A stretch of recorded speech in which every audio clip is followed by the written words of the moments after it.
जैसी करनी वैसी भरनी, यह वाक्य तो आपने सुना ही होगा।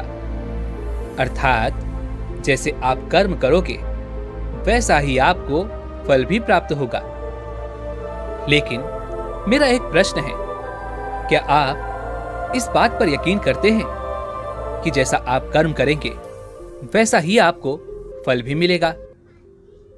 अब आप में से अधिकांश लोगों के मन में यह प्रश्न जरूर उठ रहा होगा कि आखिर इसमें पूछने वाली बात क्या है?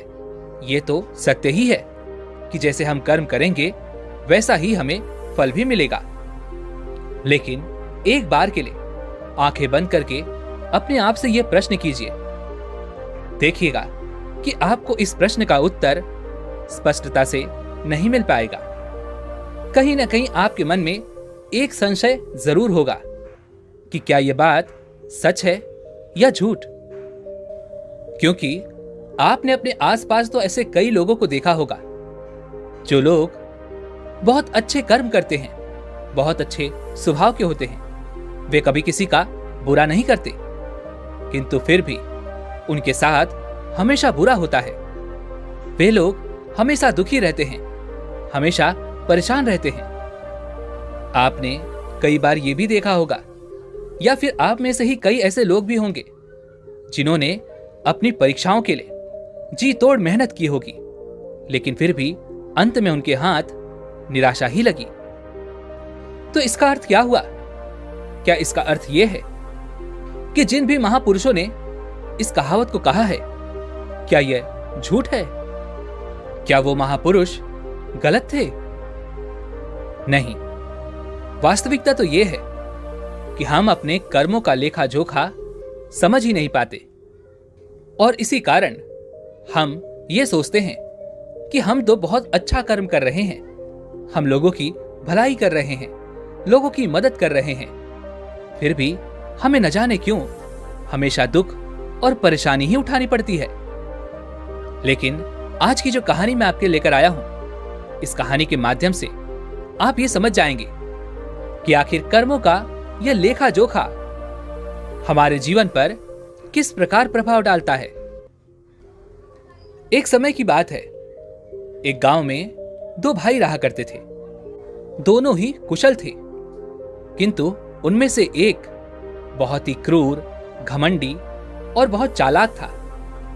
वहीं पर दूसरा भाई बहुत ही शांत स्वभाव का और बहुत अच्छी प्रवृत्ति वाला था। बड़ा भाई, जो कि बहुत क्रूर था, बहुत चालाक था, उसने धोखा देकर अपने छोटे भाई की सारी जमीन जायदाद अपने नाम करवा ली थी, और छोटे भाई के नाम पर कुछ भी नहीं बचा था। उसे तो बस एक टूटी फूटी झोपड़ी मिली थी जिसमें वह और उसकी पत्नी रहा करते थे। उसकी पत्नी भी हमेशा बीमार रहती थी और उसे तरह तरह की यातनाएं, पीड़ाएं और समस्याओं का सामना करना पड़ता था। छोटा भाई बहुत गरीब था, उसके पास पैसे भी नहीं थे ताकि वह अपनी पत्नी का इलाज करवा सके। लेकिन वह बहुत शांत स्वभाव का था, अच्छी प्रवृत्ति का था। इस कारण वो कभी किसी से कलेश नहीं करता था, ना ही किसी के लिए बुरा सोचता था। वह कभी किसी का बुरा नहीं करता था। फिर भी उसके मन में हमेशा एक प्रश्न रहता था। वह हमेशा अपने आप से कहता था, हे ईश्वर, मैंने कभी किसी के साथ बुरा नहीं किया, कभी किसी का बुरा नहीं सोचा, फिर आखिर मेरे साथ इतना बुरा क्यों होता है? मेरी पत्नी हमेशा बीमार रहती है, मेरे बच्चों को 2 वक्त का खाना तक नसीब नहीं होता, और मैं चाहकर भी अपने परिवार को एक अच्छा जीवन तक नहीं दे पा रहा। आखिर ऐसा क्यों? वहीं पर दूसरी तरफ मेरा भाई है जो बहुत धूर्त है, चालाक है, घमंडी है। उसे देखो, वह अपना जीवन कितने ऐशो आराम के साथ जी रहा है। उसके पास ढेर सारा धन है, रहने के लिए अच्छा मकान और खाने के लिए अच्छे अच्छे पकवान हैं। वह तो अपना जीवन मजे में जी रहा है, और मैं यहां पर घुट घुट कर मर रहा हूं। उसे कोई परेशानी नहीं, और मेरी परेशानियां खत्म होने का नाम ही नहीं लेती। यह सोचता हुआ वह इस विचार पर पहुंचा कि लगता है बुरे कर्मों का फल ही अच्छा होता है और अच्छे कर्मों का फल अच्छा नहीं मिलता। और देखते ही देखते यह बात उसके मन में घर करने लगी थी। ऐसे ही कई दिन बीत गए और अब छोटा वाला भाई और भी ज्यादा परेशान रहने लगा था, क्योंकि उसकी पत्नी की तबीयत ठीक होने का नाम ही नहीं ले रही थी और उसके सामने तरह तरह की परेशानियां खड़ी थी, जिन्हें देखकर वह मन ही मन रोता रहता, परेशान होता। एक दिन की बात है, वह किसी काम से दूसरे गांव की ओर जा रहा था। तभी उसकी नजर एक साधु पर पड़ी। वह साधु एक द्वार पर खड़े होकर भिक्षा मांग रहे थे और वह हमेशा केवल एक ही बात कह रहे थे, तेरे कर्म तेरे हिस्से और मेरे कर्म मेरे हिस्से। जब छोटे भाई के कानों में यह बात पड़ी तो उसे बहुत क्रोध आया। वह तुरंत ही उन साधु के पास जा पहुंचा और उनसे कहने लगा, हे गुरुवर, मैं आपको कब से देख रहा हूं, आप केवल एक ही बात कह रहे हैं, तेरे कर्म तेरे हिस्से और मेरे कर्म मेरे हिस्से। क्या ये सत्य है? इस बात का जवाब देते हुए वह साधु कहते हैं, हां, यह बिल्कुल सत्य है। क्या तुम्हें इस पर यकीन नहीं? तभी वह छोटा भाई उन गुरु से कहता है, हे गुरुवर, लगता है आपको कोई भ्रम हो गया है। मैंने अपने जीवन में कभी कोई बुरा कर्म नहीं किया, ना ही मैंने कभी किसी के बारे में बुरा सोचा, ना ही किसी का बुरा किया। उसके बाद भी मैं हमेशा परेशानियों से घिरा रहता हूं। तकलीफें दिन ब दिन मुझे और परेशान कर रही हैं। मुझे तो आज तक मेरे अच्छे कर्मों का कोई अच्छा फल नहीं मिला। फिर आप ये कैसे कह सकते हैं कि अच्छे कर्मों का फल अच्छा मिलता है? मेरी पत्नी हमेशा बीमार रहती है और मेरे घर में खाने तक के लिए पैसे नहीं है। यहां तक कि मेरे बच्चे भी भूखे रह जाते हैं। और फिर भी आप कहते हैं कि अच्छे कर्मों के फल अच्छे मिलते हैं। तभी वह साधु बड़े ही शांत स्वभाव से उस व्यक्ति से कहते हैं, लगता है परिस्थितियों ने तुम पर बहुत गहरा प्रभाव डाला है। ऐसा प्रतीत हो रहा है कि तुम परिस्थितियों के आगे हार मान चुके हो और इन कठिन परिस्थितियों ने तुम्हारी सोच को भी बदल दिया है। इसी कारण तुम ऐसा कह रहे हो। इस पर वह व्यक्ति कहता है, रे जाओ जाओ, ऐसा लगता है कि खुद परिस्थितियों से हार कर दूसरों के घर भिक्षा मांगकर भोजन ग्रहण कर रहे हो और मुझे कहते हो कि मैंने परिस्थितियों के सामने हार मान ली है। मुझे आपका यह भाषण नहीं सुनना, मैं जा रहा हूं। तभी उसे रोकते हुए वह साधु उस व्यक्ति से कहते हैं, ठीक है, तुम चले जाओ, लेकिन उससे पहले मेरा एक काम कर दो। वह व्यक्ति कहता है, अरे मैं कोई काम नहीं करने वाला, मैं तो जा रहा हूं। तभी वह साधु कहते हैं, बेटा, मैं जानता हूं तुम्हारे मन में क्या प्रश्न है। तुम इस बात से परेशान हो कि तुमने अच्छे कर्म किए और उसके बाद भी तुम्हें अच्छे फल नहीं प्राप्त हो रहे। लेकिन क्या तुम इस प्रश्न का जवाब नहीं जानना चाहते? क्या तुम ये नहीं जानना चाहते कि तुम्हारे साथ ऐसा क्यों हो रहा है?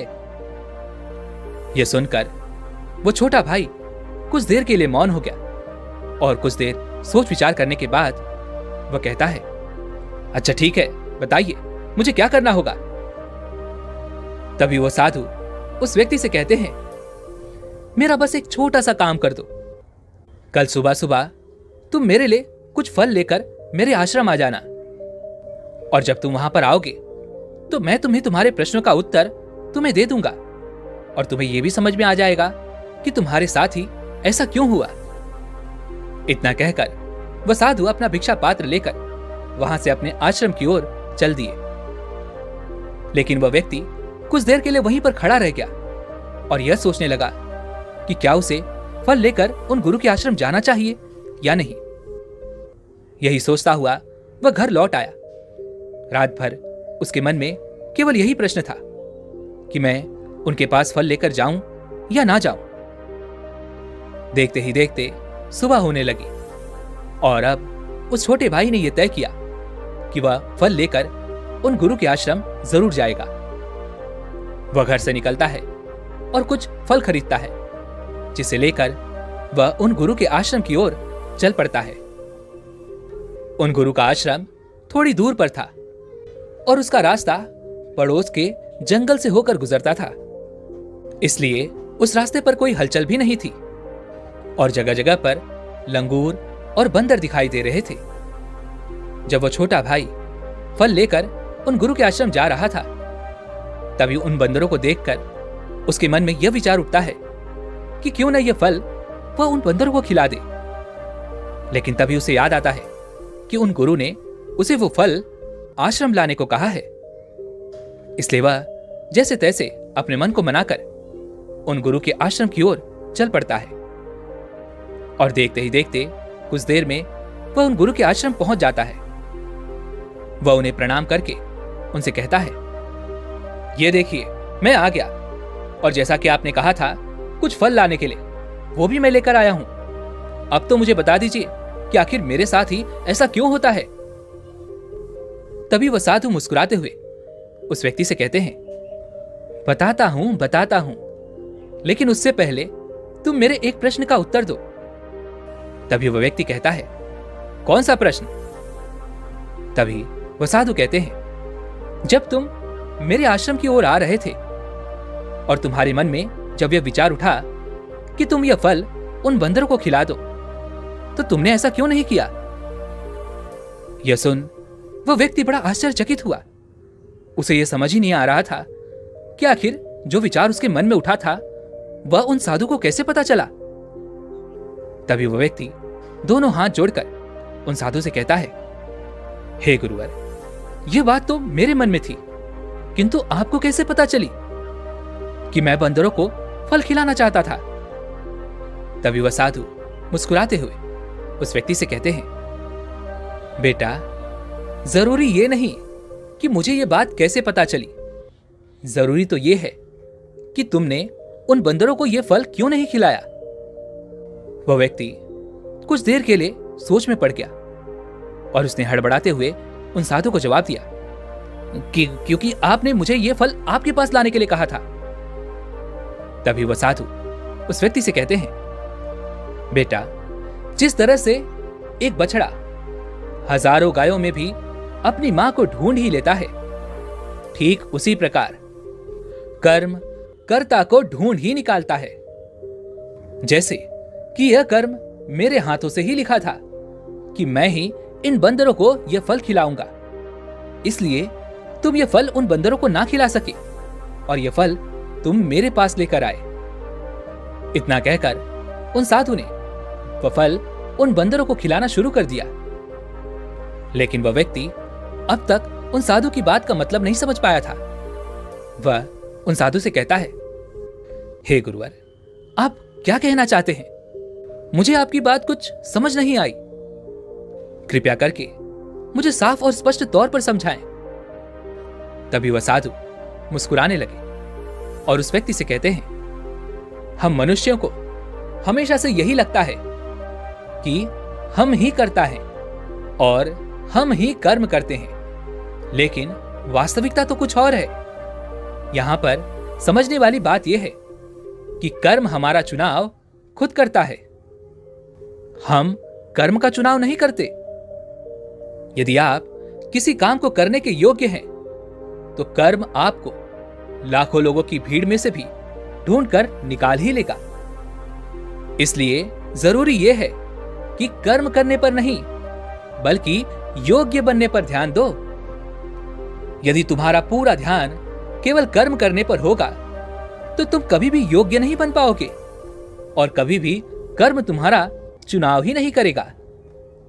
इस पर वह व्यक्ति कहता है, हे गुरुवर, योग्य बनने से आपका क्या मतलब है?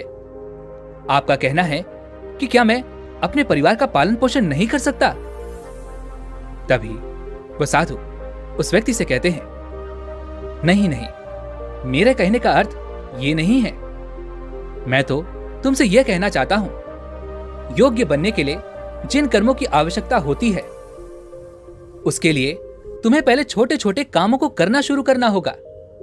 और जब तुम उन कामों में निपुण हो जाओगे, कुशल हो जाओगे, इतने योग्य बन जाओगे, तो बड़ा कर्म, या फिर यूं कहें कि मुख्य कर्म, जिस कर्म के लिए तुम बने हो, वह कर्म तुम्हें ढूंढ ही लेगा और वह कर्म तुम्हारे पास खुद ही चला आएगा। उदाहरण के तौर पर तुम इन बंदरों को ही देख सकते हो। ये बंदर जब छोटे होते हैं तब से ही ये पेड़ों पर चढ़ना सीखते हैं, गुलाटियां लगाना सीखते हैं, दौड़ना सीखते हैं, छलांग लगाते हैं। शुरू शुरू में इन्हें तकलीफ होती है, ये कभी गिर जाते हैं तो कभी इन्हें चोट भी लगती है, लेकिन धीरे धीरे ये उन कामों में निपुण हो जाते हैं, कुशल हो जाते हैं और उसके बाद इनका भोजन इन तक स्वयं ही पहुंच जाता है। इसीलिए अपनी रोजमर्रा की जिंदगी में भी छोटे छोटे कर्म करते रहो और जब तुम उन कर्मों से अपने आप को उस योग्य बना लोगे तो बड़ा लक्ष्य तुम तक खुद चला आएगा और तुम किसी भी बड़े लक्ष्य को प्राप्त कर सकोगे।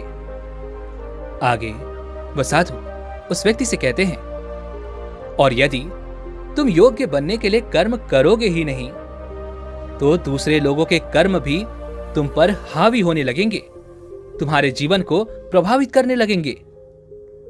उदाहरण के लिए तुम्हारी पत्नी को ही ले लो। तुम्हारी पत्नी कई दिनों से बीमार है और उसकी तबीयत ठीक ही नहीं हो रही और तुम ये सोचते हो कि पता नहीं तुम्हें किन कर्मों की सजा मिल रही है। तुम अपने आप को अभागा समझते हो, असहाय महसूस करते हो, लेकिन वास्तविकता तो कुछ और ही है। तुम्हें यहां पर यह समझने की आवश्यकता है कि तुम्हारी पत्नी बीमार अपने कर्मों से है, ना कि तुम्हारे कर्मों से। हो सकता है कि तुम्हारी पत्नी ने अतीत में ऐसा कोई कर्म किया हो जिसकी सजा वह आज भुगत रही है और तुम्हारी पत्नी के कर्मों के कारण ही तुम्हें भी दुख झेलना पड़ रहा है, तकलीफें उठानी पड़ रही हैं, परेशानियों का सामना करना पड़ रहा है। और यही कारण है कि अधिकांश लोग अपने परिवार के कारण, अपने बच्चों के कारण तरह तरह के दुख झेलते रहते हैं, तरह तरह की परेशानियों का सामना करते हैं। किंतु तुम्हें यहां पर यह समझने की आवश्यकता है, यदि तुम इस योग्य होते, तुम्हारे पास इतने पैसे होते, तो तुम अपनी पत्नी का इलाज करवा पाते। और तो और यह भी हो सकता था, यदि तुम इस योग्य होते तो तुम्हारा विवाह किसी दूसरी स्त्री के साथ हुआ होता जो स्वस्थ होती, लेकिन तुम उस योग्य थे ही नहीं। और यही कारण है कि तुम अपनी पत्नी के कारण आज दुखों में डूबे हुए हो। किंतु अब तक कुछ भी नहीं बिगड़ा। यदि तुम अब भी योग्य बन जाओ तो दूसरों के कर्म तुम्हें कभी भी प्रभावित नहीं कर पाएंगे। आगे वह सन्यासी उस युवक को चेतावनी देते हुए कहते हैं, मेरी एक बात हमेशा याद रखना, तुम्हें वह नहीं मिलता जो तुम चाहते हो, बल्कि तुम्हें वह मिलता है जिसके तुम योग्य हो। इसलिए कर्म करने से ज्यादा योग्य बनने पर ध्यान दो, अपनी योग्यता बढ़ाओ। केवल कर्म का फल पाने के लिए कर्म मत करो और फिर तुम कभी भी इन परेशानियों से निकल नहीं पाओगे। तभी वह व्यक्ति उन साधु के सामने दोनों हाथ जोड़कर उनसे कहता है, हे गुरुवर, आप हमेशा योग्य बनने की बातें कर रहे हैं, किंतु आप ये नहीं बता रहे हैं कि मैं अपनी योग्यता को किस तरह से बढ़ाऊं ताकि मेरा मुख्य कर्म मुझे ढूंढ ले। तभी वह साधु उस व्यक्ति से कहते हैं, यह तो बड़ा ही सरल है, फिर भी लोगों के लिए यह बहुत कठिन हो जाता है। सबसे पहला उपाय यह है कि जो भी कर्म तुम कर रहे हो उस कर्म को कर कर भूल जाओ। अर्थात योग्य बनने के लिए जो भी कर्म तुम कर रहे हो उसे याद ना रखो, उसे भूल जाओ ये मत सोचो कि जो तुमने कर्म किया है उसका फल तुम्हें कब और क्या मिलेगा। इसीलिए तो कहा जाता है कि कर्म करो, फल की चिंता मत करो। यदि तुम्हारा मन हमेशा फल की चिंता में ही लगा रहेगा तो इसका अर्थ यह हुआ कि तुमने वास्तविक तौर पर कोई कर्म किया ही नहीं। और हम में से अधिकांशतः लोग यही गलती करते हैं। उन्हें लगता है कि वह एक अच्छा कर्म कर रहे हैं जिसका फल भी उन्हें अच्छा ही मिलेगा। उनका सारा ध्यान केवल फल पर होता है और यही कारण है कि वह अधिकांशतः दुखी होते हैं, क्योंकि जब उन्हें फल नहीं मिल पाता, या फिर यूं कहें कि जब उन्हें अपने मन वांछित फल नहीं मिल पाता तो उनके मन को ठेस पहुंचती है और वे लोग दुखी रहने लगते हैं, परेशान रहने लगते हैं और हमेशा यही सोचते हैं कि मैंने तो अच्छे कर्म किए थे, फिर भी मुझे अच्छे फल क्यों नहीं मिल रहे। और उनका यही सोचना उन्हें अपने लक्ष्य से भटका देता है। हां, आप ये जरूर कर सकते हैं, अपना कर्म करने के बाद उसका आकलन जरूर करें, लेकिन फल की चिंता ना करें। तभी वह व्यक्ति उन साधु से कहता है, हे गुरुवर, आप कह रहे हैं फल की चिंता मत करो, लेकिन जो कर्म किए हैं उसका आकलन जरूर करो, यह कैसे संभव है। तभी वह साधु बड़े ही शांत स्वभाव से उस व्यक्ति से कहते हैं, भंते, जब तुम कोई कर्म करते हो तो तुम्हारे मन में हमेशा फल की चिंता होती है, जबकि तुम्हारे मन में फल की चिंता ना होकर यह चिंता होनी चाहिए कि जो भी कर्म मैंने किए हैं, क्या उस कर्म में मैंने अपना 100% दिया है या नहीं। जब मैं वह काम कर रहा था तो मेरा ध्यान पूरी तरह से उस काम पर था या नहीं, कहीं मेरा ध्यान भटक तो नहीं रहा था। यदि तुम इन चीजों पर विचार करोगे, यह प्रश्न खुद से करोगे, तभी वास्तविक तौर पर तुम खुद का आकलन कर पाओगे। और जब तुम पूरे ध्यान के साथ किसी कर्म को करोगे तो तुम्हारे ध्यान की शक्ति भी बढ़ेगी और तुम्हारे कर्म करने की योग्यता भी बढ़ेगी। किंतु यदि तुम यह सोचते हो कि तुम्हें तो केवल कर्म करना है और केवल यही सोचकर तुम कर्म करते चले जाओगे, तो तुम्हें कर्म का फल कभी प्राप्त नहीं होगा और ना ही तुम कभी योग्य बन पाओगे। इसलिए कर्म करने के बाद आकलन जरूर करो। ये देखो कि जब तुम वो कार्य कर रहे थे तो तुम्हारा ध्यान, तुम्हारा शरीर, तुम्हारा मन पूरी तरह से उस कार्य पर था या नहीं। तभी वह व्यक्ति एक बार फिर उन साधु से प्रश्न करता है और कहता है, हे गुरुवर, आप सही कहते हैं कि जब भी हम कोई कर्म कर रहे हो तो हमारा पूरा ध्यान उस कर्म पर होना चाहिए, लेकिन मैं जब भी कोई कर्म करता हूं तो मेरे मन में तरह तरह के विचार चल रहे होते हैं। मेरा मन विचारों से ग्रसित होता है, वह तरह तरह की बातें सोचने लगता है। तो ऐसे में मैं अपने मन को किस तरह से केवल एक ही कर्म पर टिका सकता हूं? क्या इसका कोई उपाय है? तभी वह साधु मुस्कुराते हुए उस व्यक्ति से कहते हैं, भंते, जब तुम कोई कर्म कर रहे हो और उसमें जब तुम अपना पूरा भाव लगा देते हो, अर्थात कर्म करते समय अपना पूरा भाव डाल देते हो, तो तुम्हारा मन, शरीर और तुम्हारे भाव उसी कर्म पर केंद्रित हो जाते हैं और तुम पूरी निष्ठा, प्रेम और सद्भाव के साथ उस कर्म को कर पाते हो, अर्थात अपना 100% दे पाते हो। और वहीं पर जब तुम केवल कर्म करने की सोच से ही कर्म करते हो तो तुम उसमें अपना भाव नहीं लगा पाते और ना ही तुम उसमें अपनी पूरी निष्ठा लगा पाते हो। इसी कारण वह कर्म कर्म नहीं रह जाता और ना ही उसका कोई फल तुम्हें प्राप्त होता है। आगे वह साधु उस व्यक्ति से कहते हैं, यदि कोई भी मनुष्य इन बातों को सही तरीके से अपने जीवन में उतारे, इन बातों को ध्यान रख के कर्म करे, तो वह अपने आप को योग्य बना सकता है। और एक बार जब वह योग्य बन जाता है तो कर्म उसे कहीं से भी खोज कर निकाल लेगा और वह जीवन में किसी भी सफलता को प्राप्त कर पाएगा। इतना कहकर वह साधु शांत हो गए और वह छोटा भाई भी अब यह समझ चुका था कि उसके अच्छे कर्मों का फल उससे अच्छा क्यों नहीं मिल रहा था। उसने उन गुरु को प्रणाम किया और वह वापस घर की ओर लौट गया। दोस्तों, उम्मीद है कि आपको आज की ये वीडियो जरूर पसंद आई होगी, तो लाइक और शेयर जरूर कीजिएगा और हमें ऐसे ही सपोर्ट करने के लिए चैनल को सब्सक्राइब और घंटी बटन को भी जरूर दबा दीजिएगा। तो चलिए फिर मिलते हैं ऐसी एक और वीडियो में। तब तक के लिए अपना ख्याल रखें। धन्यवाद।